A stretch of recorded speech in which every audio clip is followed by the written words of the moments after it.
world surrounded by franchises, reboots, and shared universes. An elite team of podcasters will risk body and soul to investigate the depths of intellectual properties, one multiverse, subgenre, and trend at a time. Who are we? We're the IP Squad.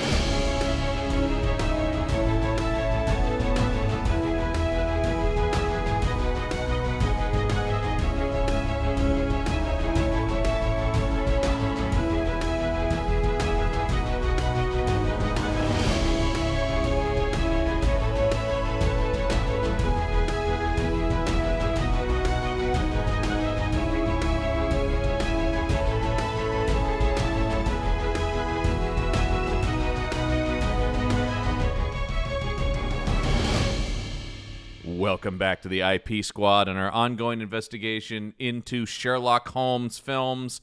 I'm John Campbell, of course, my partners for this investigation. It's the Jones boys. We've got Brendan Jones.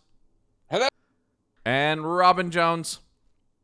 John, you know, I don't like to take a lot of time for myself. You never do. And I don't really like to, I'm sort of an interloper. This is more my brother and your thing. I'm very honored and privileged to be a guest. So thank you from the bottom of my heart for making this a backdoor pilot to our new podcast, Munchausen A Do About Neville. And we are going to really dig into this beloved English-born but Canadian actor. Oh, yes. Who gave us rare appearances in other media. I'm, as you know, a huge fan of that guy. I thought this was the backdoor pilot to Finlaying It Down, the Frank Finlay podcast. Both of those are totally realistic things I could imagine Robin doing. Absolutely.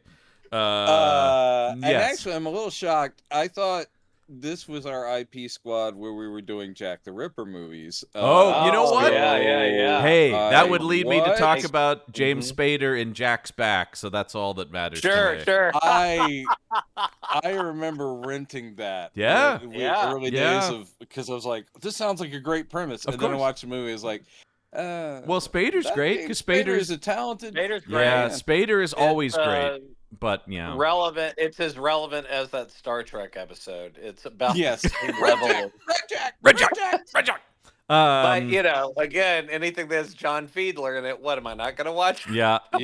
I know. We are talking, of course, if you didn't see it when you clicked on this episode, this is 1965's A Study in Terror. And of course, for those who are just joining us now, which I love the idea about all the Study in Terror fans or all the Neville heads are like, finally, that's the one I'm going to start with.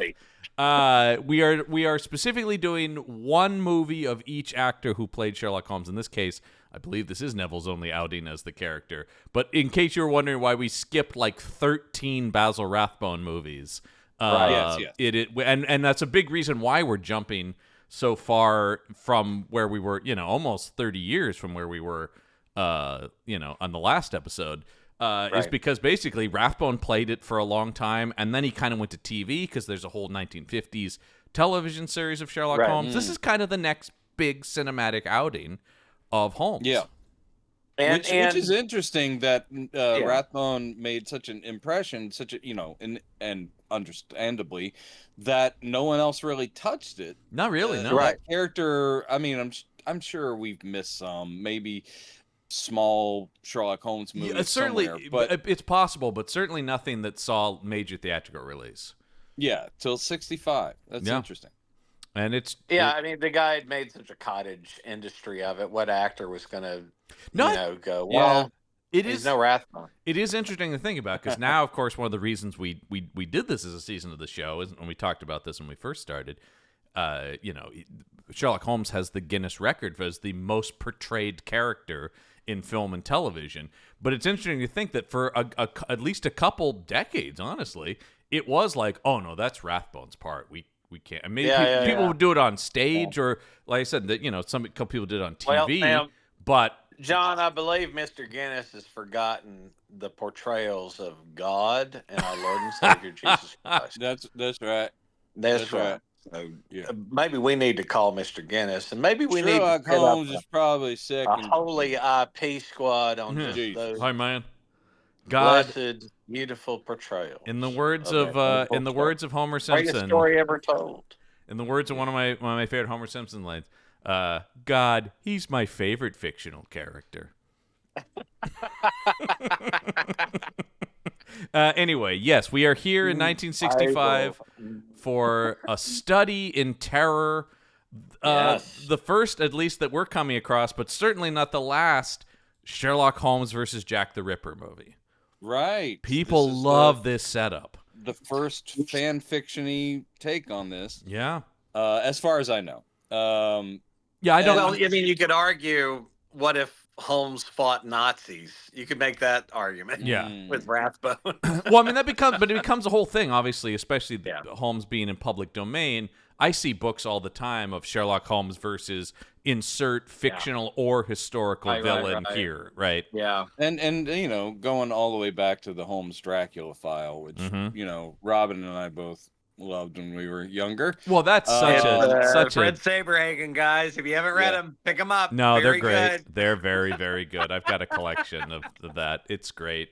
But I will say, for all of us, wasn't this all of our first viewings? Even though we were familiar with it, studying terror. Yeah, I knew it was. Yeah, exactly. I knew it was on the list of Holmes movies, but I'd never seen it. I can honestly say, when you bring up John Neville in general, he's a guy I certainly know, but probably not till much later. Baron Munchausen, and then specifically, of course, being the X-Files was the big one for me. I was an X-Files, rabid X-Files fan as a kid. They had to give me shots, really. I was like frothing at the mouth when it came on. The well-manicured man. Well-manicured man. He was part of the, cadre of baddies in that show that I love. The people pulling the strings. You had cigarette-smoking man, well-manicured man, and stuff like that. And he was great. I mean, he was perfect for that because especially, even here, but particularly when he was older, he is just such a erudite, fancy man. Well, I will say, John, I don't mean to. Yeah. No. You mean. Okay. All right. But having said that, I think that if we ignore the Vincent Price-like twinkle in this guy's eyes when he gets to act. Oh, yes. You ignore that at your peril because John Neville is having a great time. Oh, yeah. He is. All the time. Even when he's much older and looks kind of sleepy, there's still, that twinkle in his eye. And God bless. And now I forget it because, like I told you, I saw it a couple of days ago. But there's a bit where he throws away a line, and I was just like, that's why you hire this guy, is that he is running the table every. No, this isn't like the best written. I mean, this is something where they don't even have a Doyle story to lift from. There is some winks to this is what people expect. There's the elementary. There's the when everything else has been eliminated. Whatever remains. However improbable. When impossible has been eliminated, no matter how improbable.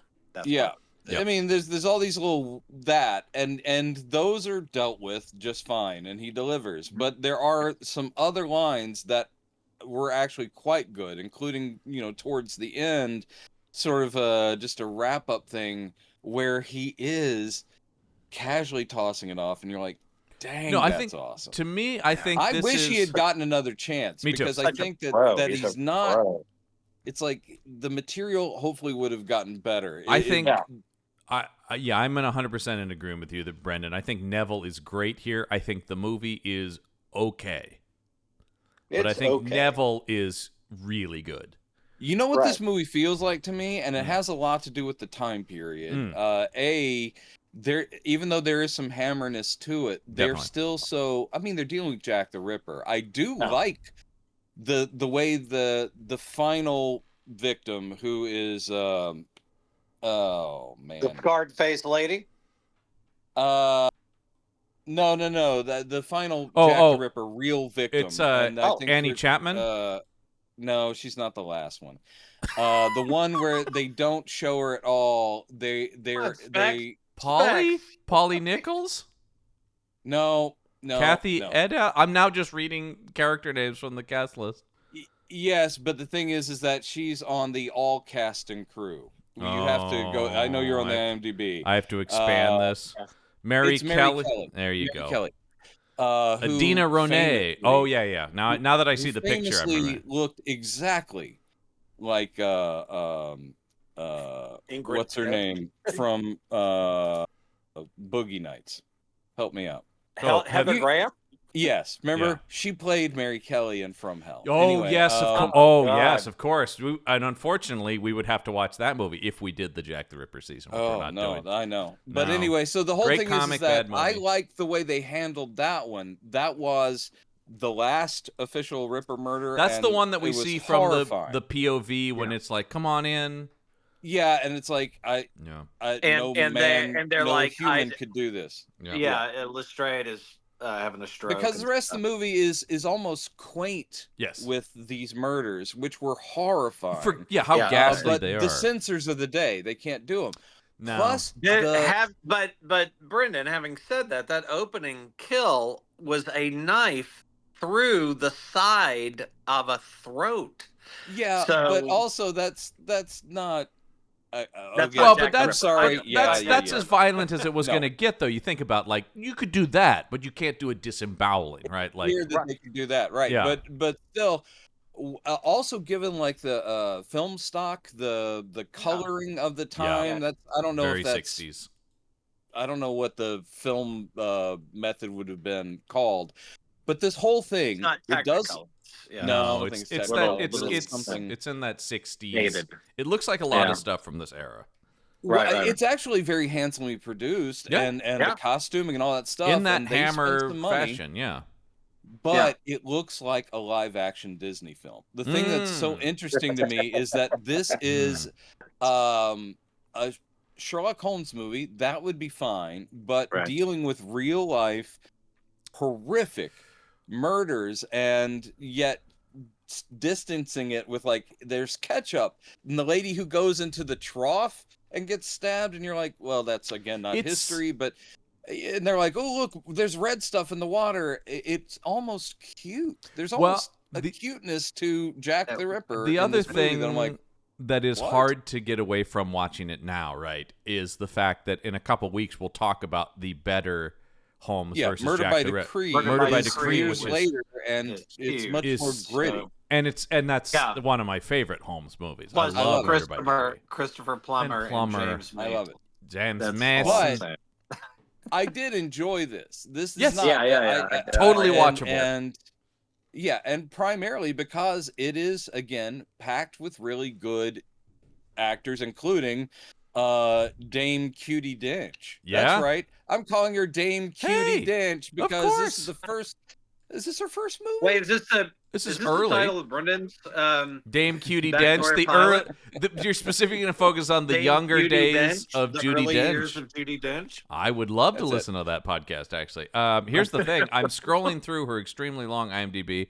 Brendan, I have to bring it up because if you listen to our Hammer episode, you'll know how much I was obsessed with this show that I've actually never seen an episode of. But she did do a Z-Cars, Brendan. Don't worry. Yeah, she did an episode of Z-Cars. Yeah. I've seen clips of that before where she's like is she a prostitute or something? But she's like screaming at a cop who's bringing her into the station. Yeah, it's one of those. It's like seeing a famous person on a Law and Order, right? Is like a right. Anyway, this is her second film, Brendan. Her first film is a movie called The Third Secret from 1964. Oh yeah, The Third Secret. Right, sure. With the great Richard Attenborough, though. The thing is, she's great here. She's literally never been bad her entire life. I think I'm safe in saying that. How does that work? She's just one of the greatest. Even though I don't like necessarily this take on Watson. Oh Donald Houston. Oh, big long career. Biggest problem Anthony in this movie Quayle. for me. Huge Anthony problem. Quayle's guys. Adrian Anthony Quayle's Corey. really great in this. I was like, man, he brought it. No, these are all people that Yes. I know up to a certain point, and I'm just going to underline Robert Morley. as Mycroft. That's Oh, brilliant casting. When Even though he's moving, yeah. I'm sorry, he sits in a chair at the I was Diogenes sitting there Club. the whole time, and I was telling my wife, I said, "Yeah, Brendan's gonna have a problem with this." And plus, they're also nice to each other. I don't get this. Look, he's not in it that much, but I did really enjoy him. Oh, because he eats it up. He does. He's great. The scene where he's just screaming at Holmes about screwing around with the violin. Yep. Yes. Yeah. It's like the fact that mother ever gave you that. It's one of the moments. It's one of the few moments I do like with Watson, where he says, "How often do these concertos go on for?" And he's like, "Oh, every night, sir." Yeah. It's just the idea about like we both know what. Like going, just that shared moment of Mycroft and Watson being like, "This guy, right?" Watson kind of smirking with Holmes because he knows Holmes is fucking with his brother. Yeah. You know, John, I don't know if you know this about me and my brother, but we have such a loving, supportive relationship. Yeah. I never leave this chair. I don't understand. Oh, so I was going to ask. So, Brendan, you're the Mycroft. I'm the Mycroft. I never leave the chair. Okay. Yeah. Because you are always sitting when we record. But I am the smarter brother. Brendan's camera never moves, but mine. It's as if I've been doing 7% solutions. That's true. You are the man of action. People don't get to see what we look at on here because this is an audio podcast. But Brendan is always sitting, and Robin's what ever moved. What troubles are you having today? Does it have to do with the closing of the theater? I will say, can I say? I think it's. Bring me my sherry. And we'll talk. Please, and do not talk too loudly here in this Diogenes club. I did love at one point when he is like, Watson, get Shirley for Mycroft, and I was like, yay! It's great. But all that stuff is great. What was I was going to say, I believe, I think we'll talk about it, obviously, when we get to the movie, but I believe it was 7% Solution that did try to get Orson Welles as Mycroft, and I'm like, that would have been good. Oh, that would have been great. 70s Welles as Mycroft? Yeah, that's pretty perfect. The production didn't want to pay for the completion of The Other Side of the Wind. That's right. I'm sorry, that's the deal. Yeah. No, we're out. We've seen the dailies. We've seen the rushes. Look, if Nicholas Meyer, it's a parody of art films, and then the other part is John Huston farting around with Bogdanovich. Mr. Meyer, I loved your novel. We saw Rich Little is not ready to carry a film. I understand. He's a very good talent there, Mr. Jones. Does excellent impressions as well as acting. I will say this: this movie, like I said, I enjoyed. Yeah. What is always interesting, since we're doing this and we are bouncing actor to actor, we're seeing what they all bring to these roles. Yeah. We haven't seen a bad Holmes yet, and Neville he's a different Holmes. His take, and possibly also due to just the story and the art design, this Holmes is the most elegant Holmes that we've had. He does read as upper class.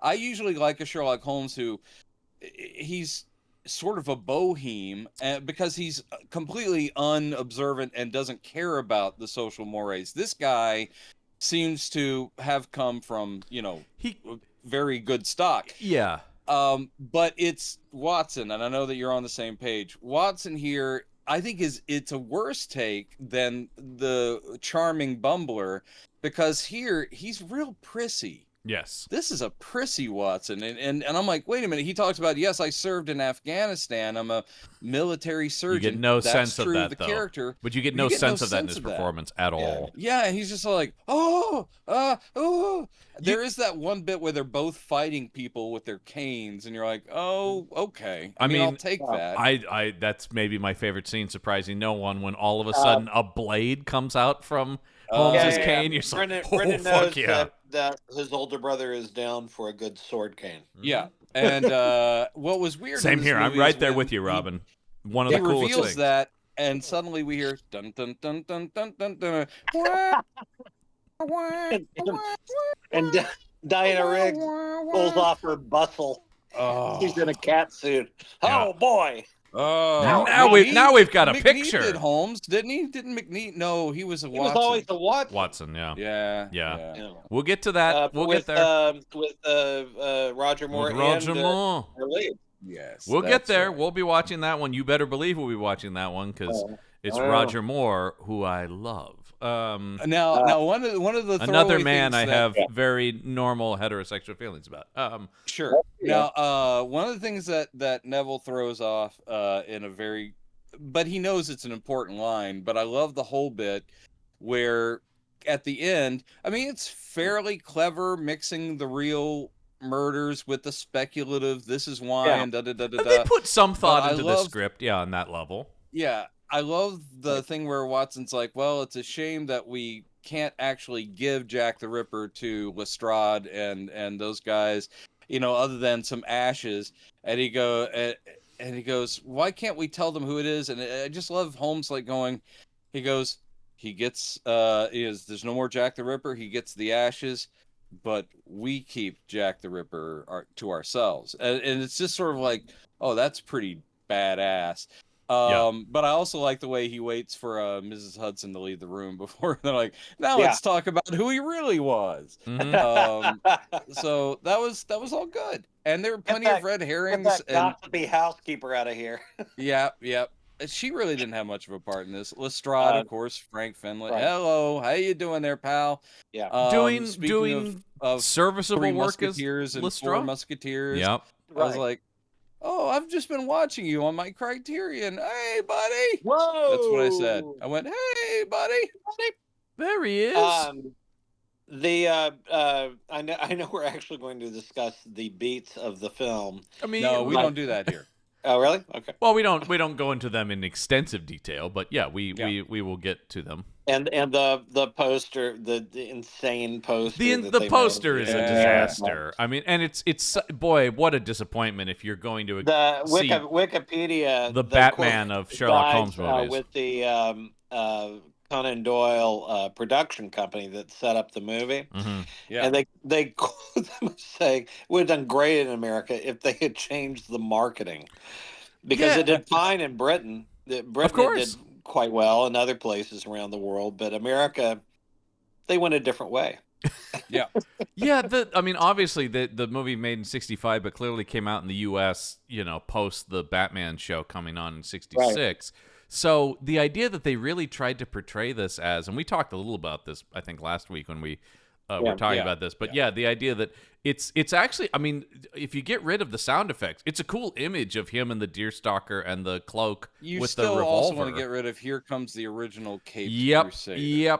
Yeah. Here comes the original Cape Crusader. Get rid of that, and I mean, because it really is just like, boy, are you loving the Batman show? Here comes the Sherlock Holmes movie with that vibe, except not at all. Yeah. This doesn't have any of the energy of the Batman show. What a false advertising, man. And I would understand people being like, "What the hell was that?" If this got you into the theater. But no, you release it on a double bill with like Hammer movies or something. That's what you should. That's the vibe you should absolutely have, because that is. Why didn't they call me when I had been born? Right when I had been born. Hello, yes, they called the hospital. I would have told them. Put that newborn on the phone. He's got ideas. Gaga,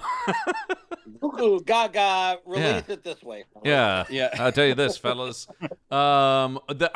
Which newborn? It's the one that's singing Frank Sinatra. No, sorry, that is a. And here's yet another. The other tagline. That's him. The other tagline is just more of this. Here's the other tagline. Holy terror! It's Sherlock Holmes.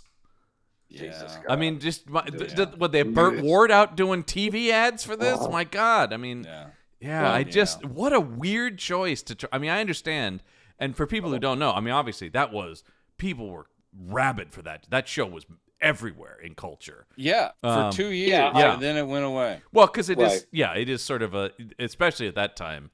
It was a fickle audience, Yeah. But for a while it was. That girl couldn't save it. No. She tried. Even though I love those episodes, I was always excited as a kid when too. it was a Batgirl episode. I was like, "Ooh, this is gonna be good."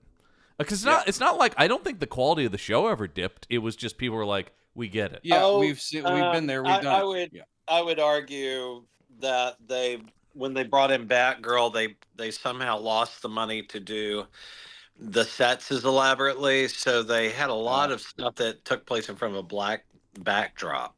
Yeah, like it was really. I think as the ratings dipped, they might have cut the budget because it was a very expensive show too. Anyway, welcome back to Batcast, which is always about to be. Anyway, can I tell you guys that Thorley Walters was the original choice to play Watson in this? I don't know who that is. No, he's you would see him in Hammer movies. He is in Frankenstein Created Woman is the first thing that you may remember him from. So we've talked about him. He's one of these guys. I don't know. The interesting thing about him being offered that, but he's very Nigel Brucey.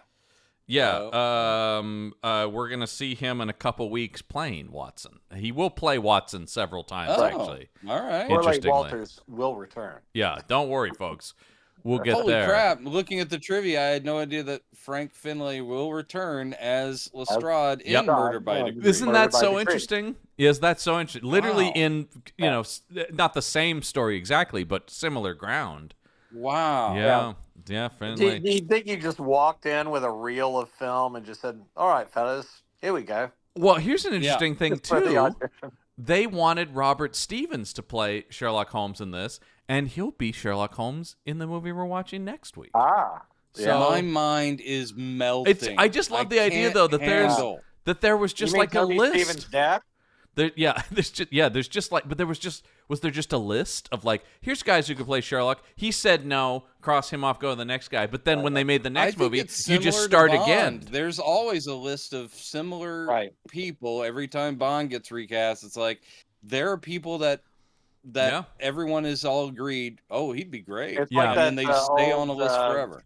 It's like that old Greg Barrett joke whenever a new hot young actor would come out and he would just go, "So he could be Batman, right? Everybody, right?" Yeah, that is the role. It's true. It is like Batman, is like the coveted leading man role, I think. And so it's like I've never I don't think I've ever heard anyone not say any of those guys not say in interviews, I'd love to shot at Batman. Like it really is the coolest role you could get.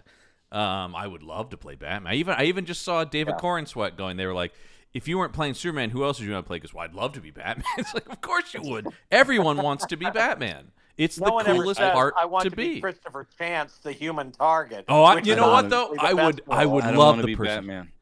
I don't want to be. Well, that's Brendan's turned down offer after offer after offer to play Batman. Keep calm. I don't want to be Batman. Yeah. That's because Brendan wanted to be Ray Palmer when he grew up for a long time. But I want to get really small. Yeah, I know. Robin, to your point, I would that would instantly become my favorite actor. The person who said they want to play Christopher Chance, I would be like, this is my guy. Because if it is a great role, you should want to play Christopher Chance. If you can talk about disguises. Yeah. Oh my God.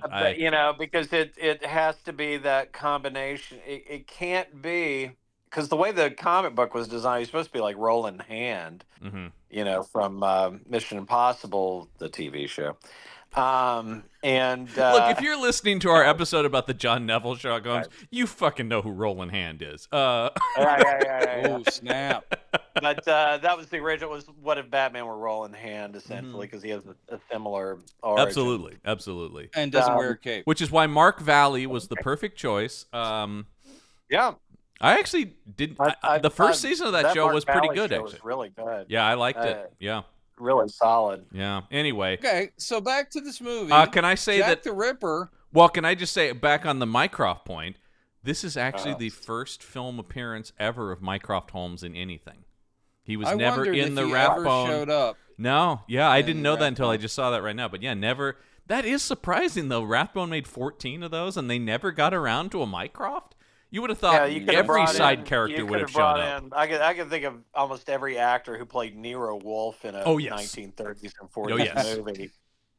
Sidney Greenstreet. Edward Arnold. Yep. I think it's just about story Connolly space. wasn't available. Oh, by the way, And they're like, a Sidney Greenstreet Mycroft Holmes. We were robbed. Yeah, perfect. oh yeah. Yeah. No, I think it What is it now, my friend? especially we Sherlock, you're an idiot. I think Sherlock, you must quiet down. We are in the Diogenes. I think yeah, the thing about that is the Rathbone we did was more true to the stories. As they went on, they did definitely chart their own path, and Nazis got involved and stuff like that. So Well, I'm not sure they were interested in really capturing Sherlock a lot of the walked through a novels. time portal and pulled Watson with him, Yeah. and I guess Lestrade, and they end up in the 1940s. What? Yeah, I remember that one, Sherlock Holmes and the Mysterious Time Portal. That was a great one. Right. Well, that's where they first met Wheeler and Woolsey, and that was. Robin, I've got something. Okay, really briefly, when Wheeler and Woolsey were hired by, I think it was Universal, they did a thing where they had all the people who were in Universal movies say, "Oh my God, Wheeler and Woolsey are coming," and and Rathbone and Bruce were part of that. It was part of like the trailer. So it wasn't just you having a random synapse misfire. No. All right. As usual. I will just say, Robin, something for you to check out here is that Robert Neville did play Holmes again in a CBC radio production. That makes great sense. However, John, you said Robert Neville, which, as we know, did I say Robert Neville from I Am Legend? Yep, not the actor. This is everything swimming. John Neville. John, yes. just so you know, you said Aaron Neville, who, as we all know, I don't know how much I love you. Yeah. John Neville actually was a Neville brother for a while, but he was of the they Neville stopped brothers. having dramatic recitations a la Knights in White Satin in their songs, and they had to let him go. Breathe deep. Boy, we are way off topic on this one. We apologize. I am very tired and giddy, but I will say this: I enjoyed this, and I will say also for that time period. Yes. The 60s, 50s Ripperology. One of which continues to this day since it's never been solved. But I feel like every maybe 4 or 5 years somebody's got some new. I've done it, and all of them are like, maybe. Like no one's gonna really. Yeah. I don't think anyone. How could we even crack it? Honestly. Well, they thought they found the body buried under a shopping center outside of London, and turns out no, it was just Richard III. It was Richard III. Yeah. So this take, which is not a conspiracy, that's murder by decree, but this is at least dealing with scions of a lord, so it is in that sort of field of, there's a class thing to it. Plus, and I do like how, even though this movie being 1965, not even Holmes or Watson, actually Watson's usually the more progressive of the two, but man, no one gives women like they are very dismissive. The second that you've done, any kind of sex work, they don't really feel too bad about it. I'm like, geez, the heroes are like going, yes, there was no redeeming her. And it's like, oh, geez, all right. This would not be no one would write this like this today. No, but Holmes does have a little progressive thing about, I would gladly see any regime fall, any monarchy that allows this kind of poverty. Yes. He does that. Right. He does say, like, since he's gone to Whitechapel, he's like, this is horrible, and how could our blah blah blah. And they give Quayle the big speech too, the big rabble rousing. Yes. Yeah. Well, he is, and he's a red herring, as all that is like, we're trying to find the missing. I was studying to be a surgeon, but now I've gone missing. Yeah, I do. Son of the wealthy family. All the red herrings in this movie are super fun because they're all played by great British character actors. Number one, but it's got that thing. One of my favorite things about noir and mystery like detective stories is, and I've heard several people say this is not, but like the idea about like the fun of like detective stories is not so much the mystery, but it really is just the characters the detective meets along the way are this bizarre ensemble of people. And that is definitely the thing that appeals to me is every person he meets in this is so distinct and so like, ooh, that guy's got a weird thing going on, or what's he hiding, has a tick. And that's what makes Murder by Decree so good and 7% Solution is that not necessarily the puzzle.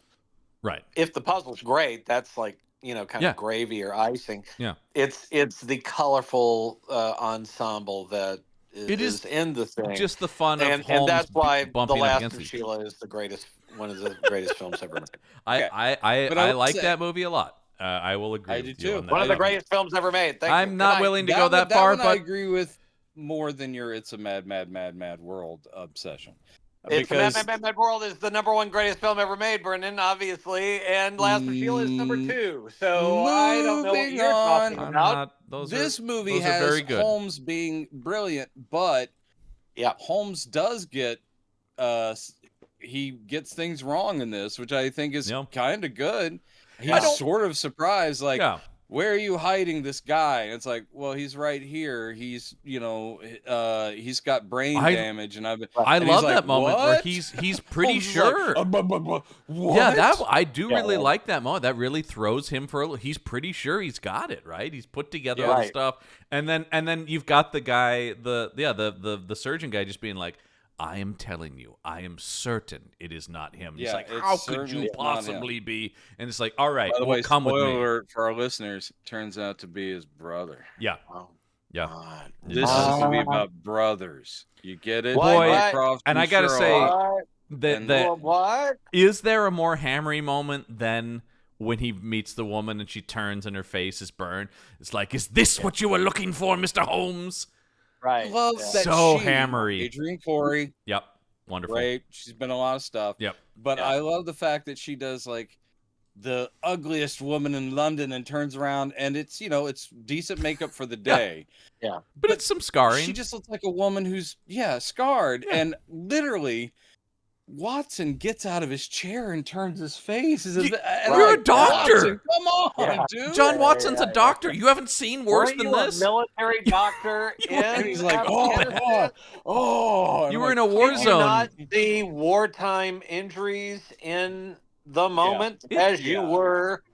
Yeah, I mean, it's not a good read on Watson. It's not a good We've read. seen this before. This is often our complaint over on Meet the Monsters about some of the Phantom of the Opera reveals, Brendan. We've had this several times where we just go like, I don't know. Who could fall in love with this? And you're like, you mean that scar? It's some scarring, but he mostly looks all right. You still mostly look like... Gerard Butler, I think. Gerard Butler, the hunkiest. Would you agree? The hunkiest, even in the makeup of the Phantoms. I had acne. Yeah, I mean, it really... on this one side. It really is just pockmarked, and I didn't have to hide. Brendan, I gotta say, we've done a lot of. That's one of your best song parodies. We've done a lot of song parodies over the years. I think that's the T-shirt we sell on this podcast. just the drawing of Gerard Butler. When I saw, I don't like that movie at all. But I just kept going like, look, if you're gonna do the half mask, because that's the Broadway thing, then the other half had better be horrific. And I've seen some Broadway makeup that feature movie. Yeah, it's like you've got the money. You get the sense though, Warner was like, no, but he still needs to be super hot. It's the thing of like Victor Von Doom going, my horribly terrible face, and he pulls off. He's got a scar because he's so vain. That at least though is something of a character idea though, right? Is the idea that it comes of his own vanity. I do like a horrifically burned Victor Von Doom personally, but that's just I want me. a horrifically burned. Yeah, I want him where Byrne. Speaking of John Byrne, had him literally the whole thing about. Is the mask ready? And they're like, yes, but it has to cool. And he goes, no. Shoves it onto his own face. But I gotta say, note to the Russo brothers: please make that the prologue of the movie. If the prologue is him putting the burned mask on his face, let him never take it off because then we'll just go Tony Stark. open and then they cut to that's credits. That's going to happen, Brendan. I don't know what to tell you. John, that would be a hammer. Yeah, I know. Yeah, that's me though. I always want to turn things. Everybody, we've gone back into comics. Well, but to the point of this movie, that is a hammer thing, which is one of the things I do just like. The vibe of this movie. I think the fact that we keep mentioning, obviously Murder by Decree is obvious, but even like 7% Solution, I think this movie really is a thing that just suffers in comparison to, he is the most portrayed character, and I can think of 10 Holmes movies better than this. This is totally fine. And once again, in that way that I love Hammer movies, I do just love movies of this era, particularly British films. There's something so fun to me about them that I enjoyed watching this, as you're saying, Brendan. Yeah. But it is just like, oh, it's one of these. It's on par with like mid-tier Hammer. Yeah. It's not as good as the Hammer Hound of the Baskervilles, though. I'll watch that. It's not terrifying, but then again, it is trying to be a murder mystery.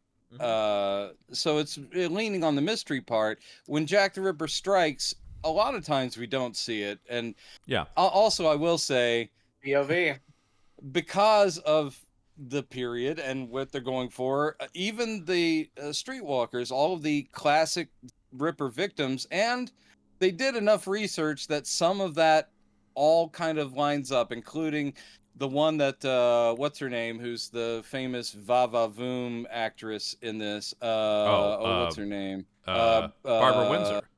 Barbara Windsor, yes, she does Annie Chapman. Yep. And the whole thing about, oh, you like my new bonnet? It's like, that's exactly what she was known to say. But the whole thing is that they all look like stage bound. I mean, they look too clean. It's just it's all too Disney clean. It's like, oh, hello. I mean, everything. I think that's something. Go around, hello. Yeah, that was this was something I was thinking. So you're saying they should all look like Terry Jones in drag? They should all look like Terry Jones. They should just. Could you imagine a tour de force turn? Imagine this though. Tour de force turn. Terry Jones plays every victim. Oh, that'd be great. That would have been bold and interesting. Hello, Miss Velociraptor. Because obviously, I'm trying to get you rent. Obviously, he just had so much range as a woman. He had so many voices. So much range. Oh dear! You sliced me pancreas, you devil. To your point, Brendan, I did have this thought during the movie, and obviously, this is they want to do this, but I did sort of think like, did this need to be Jack the Ripper? Obviously, they're playing on the cachet of it, but like, couldn't it have just been a serial killer? Like but then you would be thinking, well, this is obviously a take on Jack the Ripper, which is, but I would be okay with that. The time period, why didn't they just do? It's an interesting, but it's an interesting thing, right? Where it's either like you're either playing in history and then sort of having to veer from it, or you're doing a totally fictional thing and having people connected to the history. So it's, once again, I think it's a huge problem that there's a better movie that does this. The benefit of doing Jack the Ripper is that you can make up whatever take you want. Of course. That because we don't know who it Jack might the as Ripper well be actually was, so it fictional. could literally be. In this movie, they're playing off that. They've got the immigrant guy who is involved in the blackmail scheme, and it could be him. Yeah. And that's similar to one of the big suspects is a guy called Leather Apron, who was like a Polish immigrant. That was one of the, or it could be this Duke or this Earl. Actually, the Duke of Earl is considered. That's the big one. Holmes starts singing Duke of Earl. I thought that was. That's the big one. The Ripper to be Duke of Earl. Are we clearing this? Can we clear this? Are we good? Can we use this? All right. No, that was the one. That's the one my dad, I think, read. Was that the Prince Jack? Was that the book that was famously about the Duke, I believe? I mean, there've been many. Yeah, but the what my dad has always stuck to that because he read that one in the 80s and was like, it's Earl of Clarence. I think that. Yes, and a Prince. Yeah. One of those though, but I just literally just typed in Jack the Ripper and the amount of books that are case closed, it's over.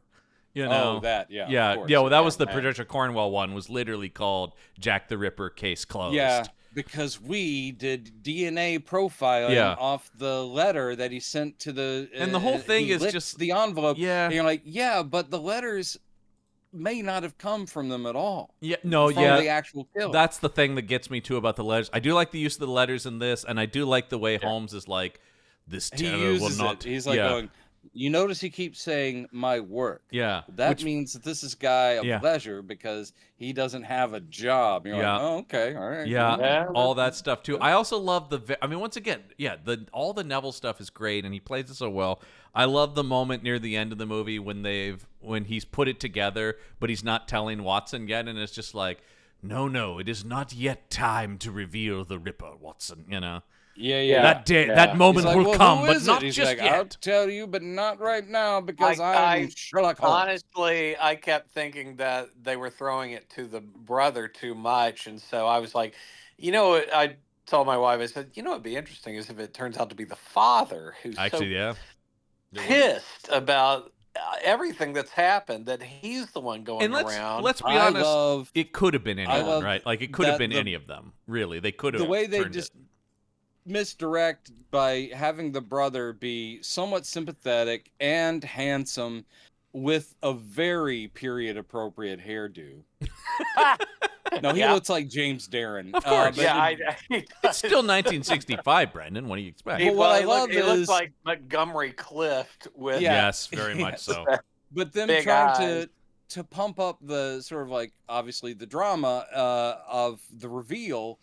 I love the fact that when he is at his work and Sherlock Holmes is fighting with, he just becomes like crazy screaming guy. You're like, oh, right. You would imagine that you don't necessarily have a psychosis where your intelligence leaves you when you're Jack the Ripper, but in this case, he's like, ah!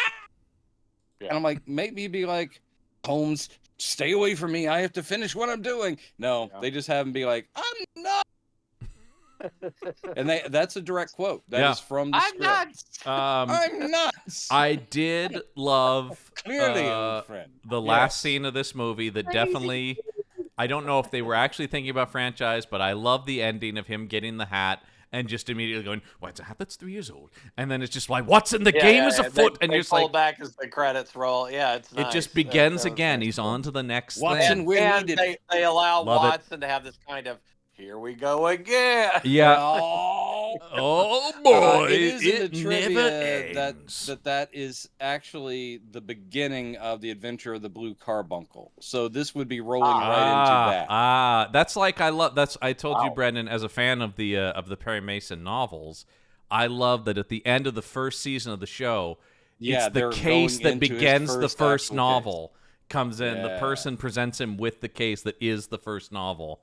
It's so clever. John was so caught up in the Perry Mason amazing show that John went back and read original. I read probably 8 to 10 of the first 8 to 10 of those, and they're great. They're very pulpy. They're not the HBO show. They're not the Raymond Burr. No, show, they're of their era. They are of their time, and they're great. The thing the HBO show did capture, though, to some extent, is he is much more two-fisted, Philip Marlowe-y in the books than he ever was as Raymond Burr. Which I was, I'm like, oh, interesting. Anyway, but we've talked about everything. Burr was not going to get his hands dirty. He's not going to get his hands No, dirty. He would his second show, he's like, put me in a wheelchair, then I can sit the whole time. It'll be great. Can I play Perry's brother, Mycroft? Yeah. By the way, we didn't mention who made this. Directed by James Hill, who was a guy. He was a guy. A total work for hire. Did Avengers episodes and The Saint and a lot of that stuff. But I will say one of the most interesting things from the Wikipedia for this is that he also would just disappear from the production of this for long periods of time. Really? Yeah. He was somebody that they kind of had to keep tracking down. I do. Wow. Yeah. Here's a quote from the producer. Hill had a habit of disappearing. He was a nice guy, but strange. Nobody could get close to him, and he was always fidgety and very nervous. I don't know what his deal was. I believe that He's the Ripper. I have to. The film got a little too close to personal things for him. Yeah. I'm And nuts. he had to go and deal with them throughout the day, every day. That's it. Yeah. Also, I hope they never search my crawl space.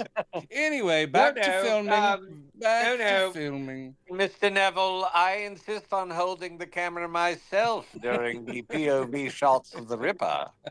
here's an No, interesting. give it to me, please. Thank you. Here's an interesting. This goes in my private collection. That's correct. I hesitate. Yeah. I hesitate because on one half it's accurate. On the second half, I don't want to accuse him of anything that I don't know anything about. But he does sound a little bit like the Bryan Singer of his day, who would also frequently disappear for long stretches of production on movies. And he's meeting with Warner Brothers to talk about taking over one of their classic characters. Yes, that's it exactly. Yeah. Here's an interesting note also from the Wikipedia. There's an Ellery Queen novel that directly references this movie. Are you aware of this, Robin? I might expect you to maybe know this. Yes, that's 100% correct. It was a novelization that was co-written by the two guys who were Ellery Queen. Yep. And a third guy. And the frame of the novelization was Ellery Queen has discovered this. Oh, you're kidding. Yeah. The official novelization of this movie is an Ellery by Queen. Ellery Queen. Yes. Wow. Isn't that weird? So Ellery Queen That's is cool. reading it. Yeah. And that's when the third guy's work kicks in, where he writes the actual novelization. Yes. I love it. And they released it. I think it was it was kind of a promotion through the magazine, Ellery Queen Mystery Magazine. Mm-hmm. Yeah. And it's good. I mean, it's very Ellery I Queen. think I'll be looking it up. Yes, you should. Sounds like It's. something I mean, I love And Ellery if you find Queen. an extra copy, your older brother maybe would like it. I for will Christmas. say the Or other okay. thing that made me think of that is the moment when he doesn't tell Watson who the Ripper is that we were talking about. Did feel a little bit like, I figured it out. Have you? I felt the same way. I expected him to look at the camera and just go I think I know who the Ripper is. And then Robin Jones would have a stroke because it would be awesome. Because that's It would be. You should have that in everything. Yeah. It should be in everything. No, it should. By the When way, Jim Hutton comes out, Jim Hutton walks in. Look. And he's your friend, and he thinks you're smart look, as he is. somebody. And that's the best. Hey, any of the streaming services, do a new Ellery Queen show. I would be all over that shit in a second. Who would be that? Who would be that actor? Who would be that guy? Let's figure that out off. I mic, don't know. simply because When are we doing our IP squad on the series? The Ellery Queen series. just the series. yeah. That's all we want. Yeah, just the series. 1 year. Yeah. Oh man. Yeah. Okay. Anyway, anything else we want to say specifically? This movie it seemed like met with kind of like meh reaction in the U.S. in particular, and with critics who were kind of like, it's all right. Yeah. Like it just. It should have launched Neville, Yeah. but it didn't. And you know, Neville's credit, he was really as much give or take with film and TV as film and TV were with him. He'd rather. Yeah, he was a stage theater. Yeah. And he was the artistic director, you know, of a company in Britain before he moved to Canada, and then was artistic director, I think, you know, at one of the major theater companies in Canada when Terry Gilliam discovered him. I mean, rediscovered him. You're my Baron Munchausen. The Baron Munchausen casting is like only Gilliam would be, because it's just like, who? Yes. Yeah. Oh, right. Or probably less who and more like, oh yeah, that guy. You know, right. Perfect. Yeah. I will say for all the he's amazing at it. And I love the background of how hard that movie was. Oh, famously, yeah. And how kind of insane he was. I just sit there going like, but what's on screen? What came out of it? Just look at it. I love that movie. I only recently have heard. I was reading something about it, and people were like really banging on it. I was like, wait, there are people who don't like this movie? Yeah, there's a lot of people who think like, boy, he dropped the ball. I like the other Gillians, but Munchausen. I don't want to know you. I'm just like, wow, really? I think that I really like The Adventures of Baron Munchausen. I've got the Criterion of that. The second it came out, it's great. Yeah, I read an interview with Terry Gilliam where he said he honestly, it's hard for him to look at old movies that he's made because he is usually reflecting on what a torturous process it was to make them. He doesn't have many movies that were quick and easy shoots. When he authorizes these 4K restorations, and so he was watching Adventures of Baron Munchausen, and he said he was able to put himself into just an audience member. Yeah. And he said, it's so good. It's really good movie. I agree. I'm very happy. And any of those, I think I have, well, I don't have Jabberwocky, but I do have all the other Criterion releases from Gilliam. I think you need to be a completist. I mean, with almost any director, it's like they'll do movies. Spielberg's done movies. I'm like, I enjoyed it, but I don't need to own it. It's like, that was good. You don't have a copy of War Horse, Brendan? I do not. You don't own the BFG? However, my 4K of Sugarland Express, I will never touch. You know what, Brendan? They literally, as of this recording, just released it the other week on 4K, the Sugarland Express. Did they? They actually did just put out a new 4K. I don't need it. John, send me that link. I will. We don't need to talk about it. Wow, okay, because I was going to say, I'm as big a Spielberg fan as exists. It's one that I would love to see that I've never seen. Oh, I've seen it. It's okay. You can watch it right now. It is streaming. It's all right. Oh, where is it? Yeah, it's out there. I think maybe even Netflix has it. It's out there fairly recently, and it's right. It's all right. It's all right. You know, it's interesting. I just saw Dune for the first time last year. The Villeneuve or the Lynch? Duel. Oh, Duel. I thought you said Dune. I thought you said Dune. Okay, Dune. Brandon also heard Dune. Dune. All right, because Duel. I'm drunk and old. By the way, and Duel is a very Robin Jones movie. I feel like it's amazing. It was so good. That one I do have. That one I do own because anything with Dennis Weaver. Jesus. Oh, man. Shut up. Your box set of McCloud. Hey, don't come from McCloud, Brendan. Because he loved him in Touch of Evil. Like they Universal, because originally he was like thinking, well, this is kind of a Cary Grant and North by Northwest. They were like, well, you're not going to get Cary Grant. So they said we could get you Dennis Weaver. Like, Dennis you Weaver. mean the night manager from Touch of Evil? Yes, of course.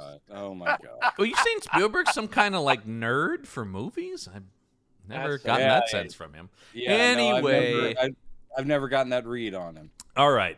Let's talk about the box office of 1965. Let's do it. As always, for these older movies. Was there a Bond film? Can we go to your Bond corner for a second, John? I'm glad was there you mentioned perhaps that. a Beatles film at the top? There was no Beatles film, but at Hard Day's Night? No Help. This would have been Help at this point. Yeah, that didn't. I only have the top 10 here. 65? 65. Yeah. There's no Beatles film in the top 10. Hard Day's Night was 64. But in 1965, yes, at number 3, it's Sean Connery in Thunderball. Knew it. And he strikes. Thunderball. Oh yeah. And then I know people bag on it. I love Thunderball. It's actually one of my favorites. I would trim Thunderball. I do think yes. A little less of the underwater. I agree. If it lost about 10 minutes, it would be probably my favorite Bond movie. Honestly, I do love Thunderball. You do feel Broccoli's. I paid for Underwater. But we're going to show it. But it's got so much great stuff. I love the villain. I love the setting. For a crane shot. It has, I think, what is still maybe my favorite Bond one-liner.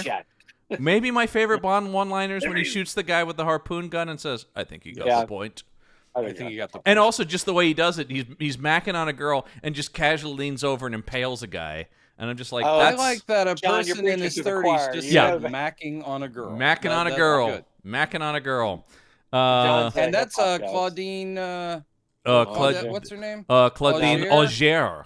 Yeah, she's a favorite. She is, one of the most stunning Bond girls, and not that good of an actor. And were they all dubbed in they that were one all too? they're all dubbed in all the Connerys for sure. All the way through. In fact, I one of my favorite notes. Jansen's like, come on, man, I'm a good actor. I speak perfect English, and I'm sorry. Do the accent. These are the rules.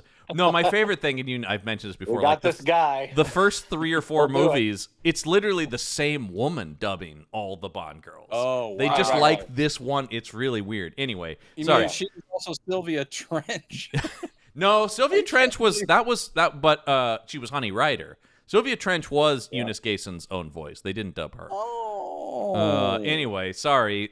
Yes, the Bond movie did derail us because I have a problem, a medically recognized problem. Well, we'll be all right. wrapping Let this me up give you the other top. Let me give you the other 4 in the top 5 though. Number 1 highest grossing movie that year with what I'm sure would have been whopping at the time, $72 million gross. The Sound of Music.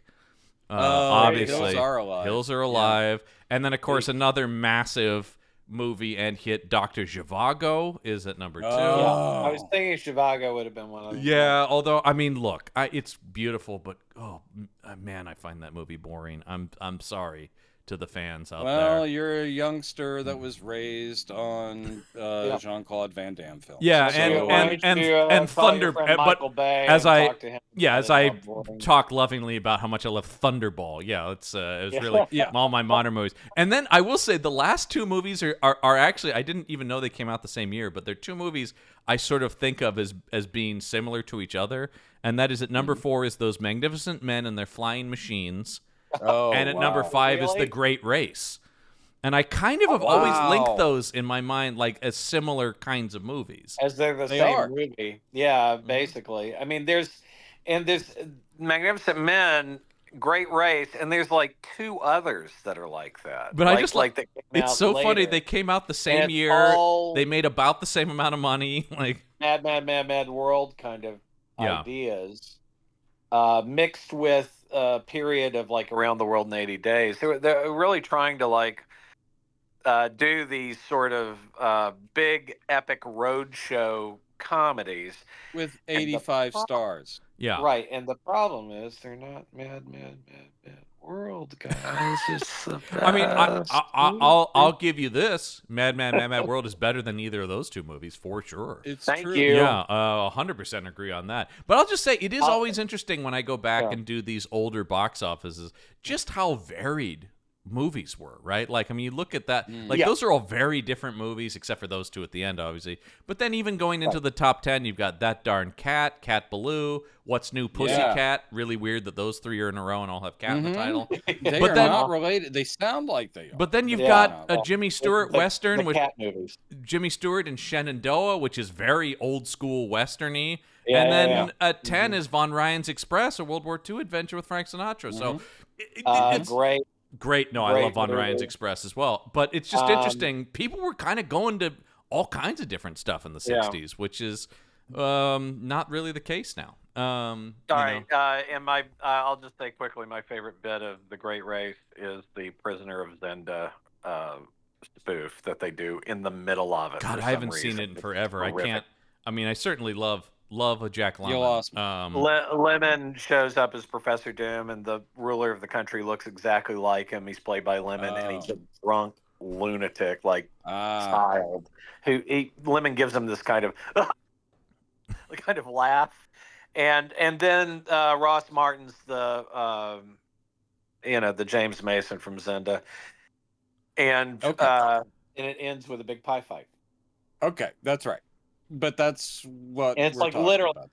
20 minutes within this 3-hour movie of that. Yeah. Oh, I'm sorry I missed it.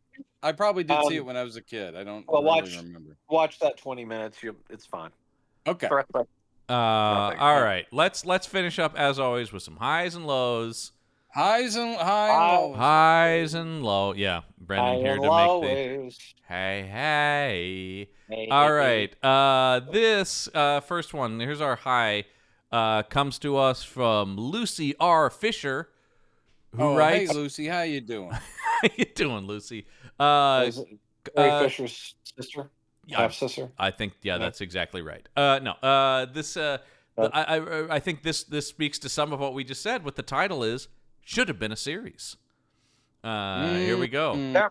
John Neville and Donald Houston make an excellent Holmes and Watson. Barbara Windsor, Kay Walsh, and is that Madeline Smith?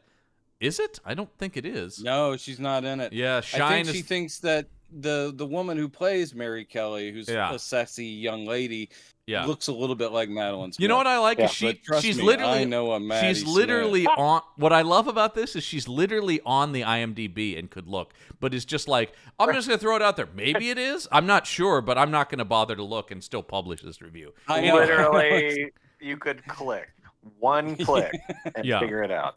Okay. Is that Madeline Smith? I don't know. Brendan, if only there was a website where you could look up the cast of a movie. Yeah. Brendan, when you said a Madeline Smith, your camera started fogging up. Is there a reason? Do you have faulty equipment? Or? Very hot in my apartment, Ron. Okay. Very hot in there. The dog days of summer. All right. Oh, wow. Brendan, I think you'll be interested in this historical point this person makes, though. Anyway, they shine as the victims in orange and velvet and swishing trains. We think of Victorian times as drab, but many ladies favored aniline dyes, the new vivid chemical color range. Okay. Just like, wow, really put a thought to it. Okay, anyway. The production is faithful. I do appreciate her doing the research. Yeah. I will say this about my brother. He probably wouldn't go that deep. Nope. That's really getting into it. Anyway, the production, and there's sources cited here. No. Anyway, the production is faithful. Holmes' study is recreated with the tobacco and the Persian slipper and the home target practice. Right. Even Holmes' violin playing follows the book. He was not a virtuoso, as in many film versions. The story ends as he receives a mysterious brown bowler hat. Script writers and designers have actually bothered to read the books. There are references to other Holmes stories. See The Veiled Lady. What's that, Brendan? No, I was just saying I do appreciate that. I am on board with her. It's like every time there's research, I'm like, yeah, you guys bothered to crack a book. Good on you. I don't know if we brought this up, but this was the first production of a production company that had been formed by the estate of Conan Doyle. Right. Oh. And it was the chairman was his son. His old son. What is it? Is it Compton? Is that the name of it? Compton is the production company, but it's not. That's not the. I think it's. I thought it was Sir Neil. Sir Nigel Films. Sir Nigel. Yeah. Oh, Compton was the main production, main financier or whatever, and then Sir Nigel was seeing that come up. Yeah, Compton, and they made this film was straight out of Compton. Yeah, that's straight out of Compton, yo. Thing when it came up. Oh, I didn't. Compton. From what I gather, they specialized in Ceci pictures, as we would say over on Meet the Monsters. Oh. They made 60s sexploitation, which means pretty innocent, you know. Like Confessions of a Window Washer or something. That kind of stuff, yeah. Anyway, Carry On movies definitely have that. Carry On Sherlock. Carry On Baker Street. All right, hold on. There's still more of this review, you guys. There are references. Because you find the ones that go on. This one is only 4 paragraphs, Brendan, but we keep doing bits. Keep going. There are references to other Holmes stories. See The Veiled Lady. I think even some dialogue was lifted. Angela is found making lace in an authentic manner. This Watson may not be the brightest, but he is not the bumbling fool of some adaptations. There's some in-jokes. The gruff pub proprietor is given the name of a well-known Hollywood film composer, Max Steiner. And then Watson visits the soup kitchen. A vagrant insists he should join in singing if he wants any soup. The hymn is Bread of Heaven, practically the Welsh national anthem. Watson refuses to sing a note. 9 out of 10 stars. Wow. We didn't mention Robin. Also, I want to note though about that scene in the soup kitchen. You should mention we didn't actually talk about Holmes in Disguise, which I know you love. We didn't bring this up, and I set it off, Mike. But part of I mean, I was always already kind of in the bag for John Neville, but my enjoyment of a Holmes movie or show is bumped up about 1,000%. if he shows up in a disguise. And he does 'cause I here, like and that it's a lot. very good. He's great. He really like, and you kind of get the sense of, oh, Neville, as great as I enjoy him being hero or well manicured man or whatever, he was actually a very good character actor, and he could just bump that up too, just like Rathbone in Adventures of Sherlock Holmes. Well, yeah, I wish this disguise also involved him singing. I know that's the thing that still gives me the edge to Rathbone. But no, not performing. No. Right. There is we mentioned that too off mic before we started talking. There's also a lot of singing in this movie, like not numbers, but just people singing. No, it's all music hall stuff. Yeah, and they have Georgia Brown. There's the whole Georgia Brown sings Tarura Boom Da, and I didn't realize the lyrics were so saucy. She is singing the hell out of them. It's a saucy picture. She's like her life depends on these songs. Saucy I was picture. like, Georgia, it's okay. It's all right. You can bring it down. It's okay. And did you notice that the score kept bringing back Tara? Yes. Boom Da. And I was like, it felt like it was in the public domain, and so they were going to hit it a lot. I guess that could just be it. Everyone knows it. Let's get to somebody who didn't like this movie. This comes to us from S. Jawson. Oh, they're notoriously anti. Yeah. Who simple one-word title of their review: Yawn. Oh, dicks. A Study in Terror is not the only film to pit Sherlock Holmes against Jack the Ripper. Neither is it the best, falling well short of the standard set 13 years later by Bob Clark's Murder by Decree, concluding with a memorable speech by Christopher Plummer's Holmes about madmen wielding scepters. His 1978 conspiracy theory had the advantage of providing a satisfactory explanation of the conundrum. If the master sleuth really did solve the mystery of the Whitechapel murders, why are we to this day none the wiser?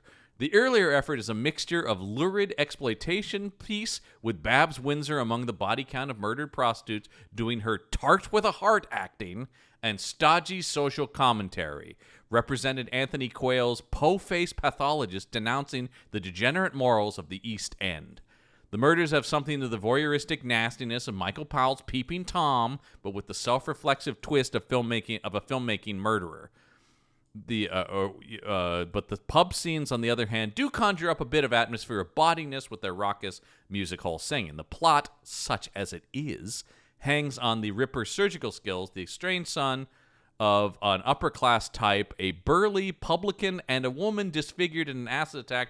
I won't say any more because some viewers might genuinely want to enjoy the detective story mechanics at work here. Stylistically, A Study in Terror is Hammer-esque Victorian Gothic, although the percussive incidental music has a strangely Latin American feel. Yes, bongos. Yep. I agree with that. I clocked that too. Yeah. I was like, oh, Holmes is kind the of 1960s have arrived. At best, the film is something of a curiosity. 1 out of 10 stars. Yeah, that was actually well stated. I just disagree. Well, but it's sort of a thing where I wouldn't give this 1 star just because I agree with the point about, yes, it's not as good as Murder by Decree, but that doesn't mean it's a 1-star disaster. No, it's still got some stuff. They point out as a plus, like the music hall bits, where I'm like going, that's the most obligatory, and I would have cut that stuff in a second. Yeah. Like, all right, well, nothing really comes of it, because there's the whole bit about they're like pickpocketing people while the songs are playing. Not much really comes of that. No. Yeah, well, except for they toss the one gal out who's like, I'll get you, and it's another red herring. It's like, I will expose your secrets to everybody. Oh no, I've been killed by the Ripper. Yes. Nope. Anyway. All right. Well, that's A Study in Terror from 1965.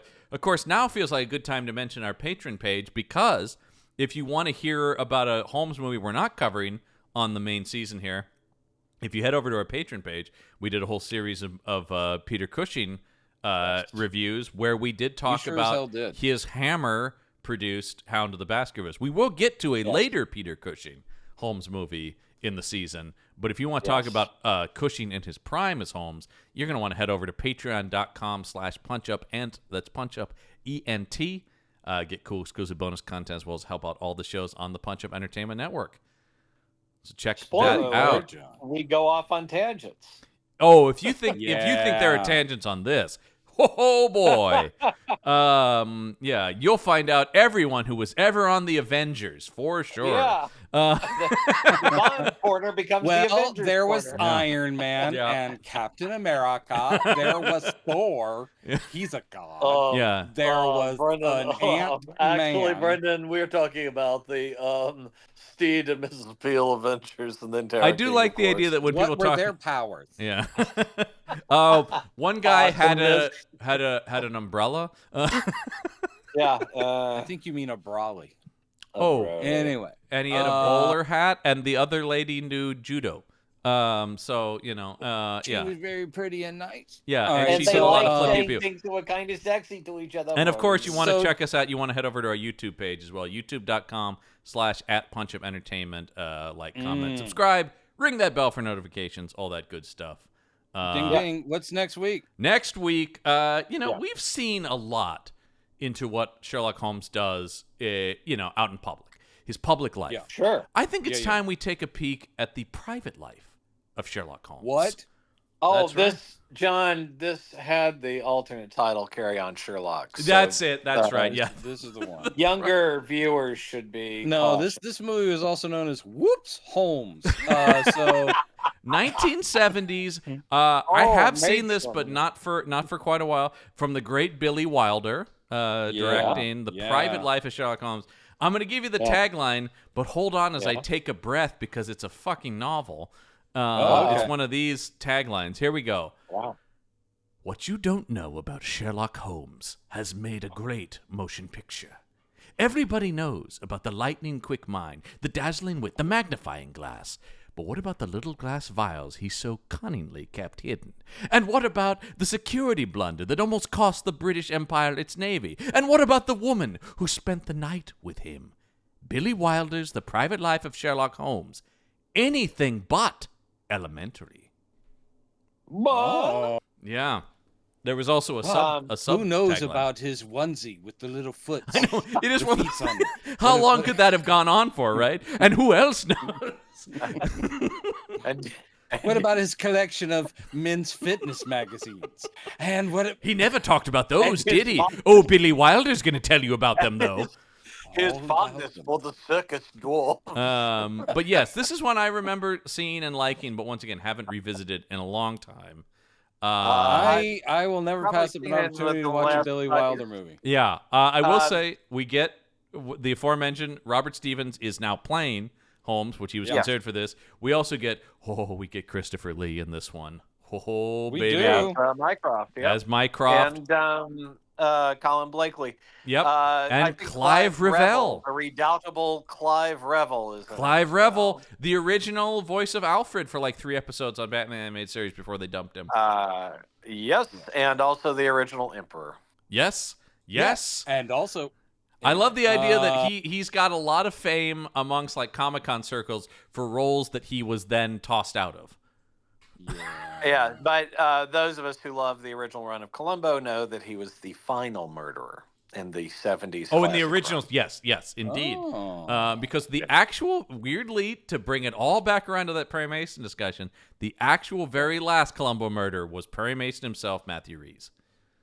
The very last. Right. Oh, yeah, yes. Yeah, and 100%. Columbo loves Yes, the nightlife. yes. Columbo loves the nightlife. It which is I've Matthew never seen Rees is the club because like those are depressing like to me. like a 20-year-old Matthew. He is just a Yeah, baby. yeah. more thing.